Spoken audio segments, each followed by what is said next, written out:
বিবিধ সামাজিক কর্মসূচির সাথে যুক্ত আশ্রয় সোশ্যাল ওয়েলফেয়ার অ্যান্ড কালচার ফাউন্ডেশনের পক্ষ থেকে 8ই মার্চ আন্তর্জাতিক নারী দিবস পালনে কলকাতা প্রেস ক্লাবে অনুষ্ঠিত হলো বেঙ্গল উমেন্স এনকারেজমেন্ট অ্যাওয়ার্ড।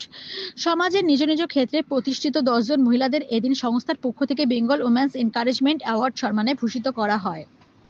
বর্তমানে নারীরা অনেক ক্ষেত্রে প্রতিষ্ঠিত হলেও আজও নারী নির্যাতন, ধর্ষণ, নির্মম হত্যা ইত্যাদি ঘটনার প্রতিফলন দেখা যায় সমাজে।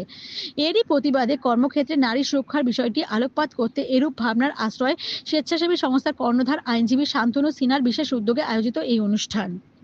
এখনো উদ্যোগকে সাধুবাদ জানাতে উক্ত অনুষ্ঠানে বিশেষ অতিথি হিসেবে উপস্থিত ছিলেন রাজ্যের পরিবহন মন্ত্রী স্নেহাশিস চক্রবর্তী।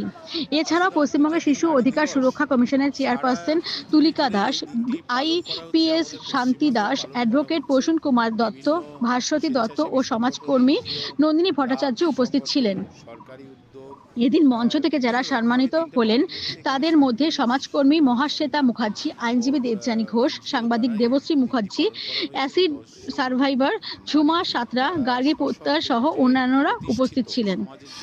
করেন বিভিন্ন রকমভাবে তাদের পুরস্কৃত করা হয়েছে। আমি এখানে আসতে পেরে অত্যন্ত আনন্দিত যে আজকের দিনটি পালন শুধু নয়, সারা বছরই এই দিনটা পালনের কথা মাথায় রাখতে হয়।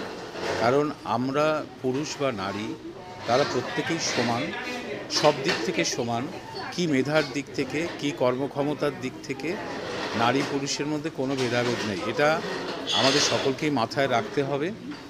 এবং আমাদের রাজ্যের মুখ্যমন্ত্রী হচ্ছে তিনি নারী, তিনি যে দক্ষতার সঙ্গে কাজ করেন আমরাও অনেক পুরুষই তার সাথে পাল্লা দিয়ে পারে না। ফলে মহিলাদের ক্ষমতা নিয়ে কোনো প্রশ্ন থাকতে পারে না। আমি আগেও বলেছি, আবারও বলছি, আশ্রয় শুধুমাত্র যে নারীর জন্য কাজ করে তা না, কিন্তু আজকে আমাদের আন্তর্জাতিক নারী দিবস, তাদেরকে ইন্সপায়ার করাটাই হচ্ছে আশ্রয়ের প্রধান উদ্যোগ। এই যে 10 জন নারীকে আমরা সম্মানিত করলাম এবং তাদের যে উদ্যোগ এবং সমাজে তারা কি স্তরে এক একজনকে দেখবেন যে এক এক রকম ধরনেরভাবে তারা এগিয়ে চলেছেন এবং বরাবর পুরুষের সঙ্গে তাদের কোনো পার্থক্য নেই এবং তারা যে কোনো রকমভাবে পিছিয়ে নেই, এটাই কিন্তু আমাদের সবচেয়ে বড় পাওয়া তাদের কাছ থেকে। তো এই ধরনের নারীদেরকে চিহ্নিত করে আমরা তাদেরকে মতো এরকম একটি জায়গায় নিয়ে এসে সবারই কাছে তুলে ধরা, এটাই মনে হয় আমাদের সব কাছে একটা বড় পাওয়া।